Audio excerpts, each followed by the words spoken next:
TDP జాతీయ ప్రధాన కార్యదర్శి నారా లోకేష్ చేపట్టిన యువగళం దిగ్విజయంగా సాగుతుంది. లోకేష్ పాదయాత్రలో భాగంగా ఆయన ఇవాళ మునపాకలో కొనసాగుతుంది. సాయంత్రం 3:30 లోకేష్ పాదయాత్ర అనకాపల్లిలోకి ప్రవేశించనుంది. ఈ సందర్భంగా బైరా ఫౌండేషన్ అధినేత బైరా దిలీప్ చక్రవర్తి నారా లోకేష్ ఘనస్వాగతం పలికేందుకు ఏర్పాట్లు చేశారు.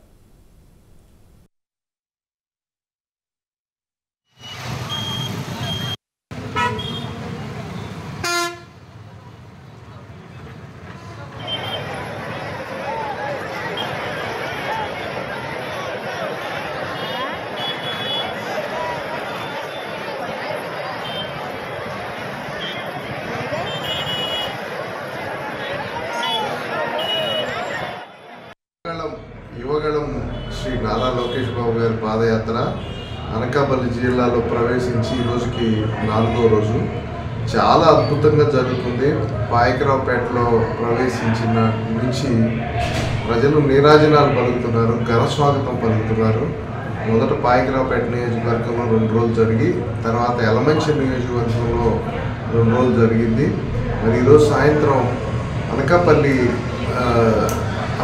పట్టణానికి లోకేష్ బాబు గారు వస్తున్నారు. ప్రజలందరూ ఎంతో ఆసక్తితో ఈ నారా లోకేష్ గారి యువగళం పాదయాత్రలో పాల్గొనడానికి వెయిట్ చేస్తూ ఉన్నారు.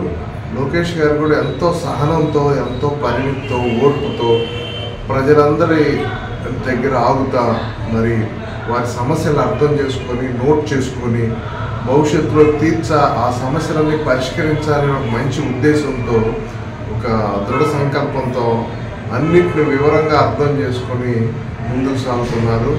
మహిళలు అయితే ప్రతి చోట చాలా ఆశ్చర్యం ఏంటంటే మహిళలు, వృద్ధులు రోడ్ల మీదకి వచ్చి ఆయనకి స్వయంగా మా చంద్రబాబు నాయుడు గారికి కొడుకొచ్చాడు అని యువగళం